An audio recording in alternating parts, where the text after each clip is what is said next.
Қайырлы күн, қадірменді оқырмандар және әріптестер. Панфилов ауданы еңбекшілдік кітапханасында тәуелсіздігіміздің 30 жылдық мерейтойына орай тәуелсіздік мәңгілік ел тірегі тақырыбындағы көрме инсталляциямызды назарларыңызға ұсынамыз. Тәуелсіздік халықтың үні, ұлттың тілі мен ділі. Тәуелсіздік ең алдымен қазақ халқының бостандыққа ұмтылған асқақ армандары мен қайсар рухының жемісі. Талай хас батырлар жанын қиып атамекенімізді қорғап қалған. Сондықтан да біз үшін тәуелсіздік ең қастерлі ұғым. Еліміз қалай болғанда да сан ғасырлық қиын қыстау жолдан, тар жол тайғақ кешуден өтіп, тәуелсіз елдер қауымдастығына қосылды. Отанымыз Қазақстан туралы айтарымыз да, мақтанарымыз да көп. Тәуелсіздік мәңгілік ел тірегі тақырыбындағы жаңа форматта ұйымдастырылған көрме инсталляциясын біз кітапханамыздан құрылған шамшырақ клуб мүшелерімен бірлесе отырып құрастырдық.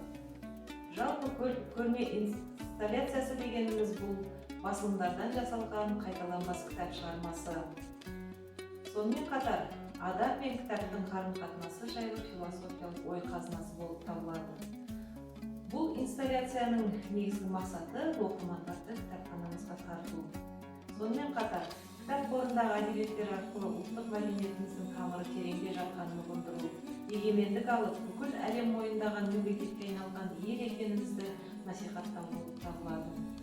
Өздеріңіз көріп отырғандай, көрме инсталляциямыздың дәл ортасында Астанамыз Нұр-Сұлтан қаласында орналасқан Бәйтерек монументін кітаптарды құрастыру арқылы келтірдік. Бәйтерек монументінің екі жан-жағында орналасқан болашақта салынатын зәулім ғимараттар және 12 қанатты өзіміздің қазақ үйлерімізді орналастырдық. Оның жанында көк майса жасыл шөптің үстіндегі қыз-келіншектер киіз басып жатқан тамаша көріністі сіздерге көрсетуге тырыстық. Менің қасымда тұрған көрме инсталляциямыздың келесі бөлігі бұл гүл өсіп тұрған құмыраның бейнесі, екі құмыраның бейнесін сіздердің назарларыңызға ұсынғанды жөн көрдік. Тәуелсіздік ұлттық тілдің, дәстүрдің, салт-сананың мызғымас тірегі, күші, алтын діңгегі, халықтың бақ жұлдызы. Тәуелсіздік ол арман. Сол арманға біздің қазақ халқы да жетіп, көптеген елеулі жетістіктерге қол жеткіздік. Егемен еліміздің ертеңі ерекше, болашағы баянды, келешегі келелі болуына атсалысатын жастарымыз көбейе берсін дегім келеді. Тәуелсіздік бұл Алланың берген сыйы. Сондықтан бағасын біліп, әр адам қадірін түсінсе, бізден мықты ел болмайды дер едім. Тәуелсіздік тарихпен үндес ұғым.